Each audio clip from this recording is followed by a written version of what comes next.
நாககரணம் பார்த்தீங்கன்னா கர்ணநாதன் ராகு பகவான்.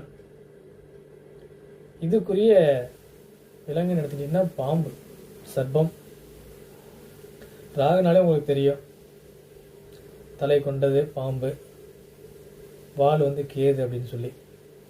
ராகுவோட அதிதேவன் எடுத்தாலே துர்க்கை வழிபாடு, பத்திரகாளியம்மன் வழிபாடு, பித்ரிகா தேவி, இது மாதிரியான வழிபாடு எல்லாமே ராகுவோட இதில் வந்துடும்.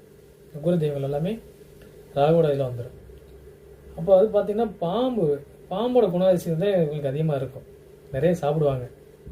நீ எப்போ தான் சாப்பிட்ட அப்படின்னா நீ பாம்பு உயர்மைங்கிற மாதிரி கேட்குற மாதிரி தான் இருக்கும். சில இழி குணங்கள் செயல்களும் அப்படி தான் இருக்கும். பாம்பு எல்லாருக்கும் பிடிக்காது. ஒரு அருவறுப்பான விலங்குகளில் பாம்பு ஒன்றுன்னு சொல்லுவாங்க. அந்த மாரியான செயல்பாடுகள் கொண்டவங்களாக இருப்பாங்க இந்த கரணத்தில் பிறந்தவர்கள். இந்த கரணத்தில் பிறந்தவங்க பார்த்தீங்கன்னா மாந்திரீகம், தாந்திரிக விஷயங்கள், ஜோதிடம் கற்றுக்கிறது,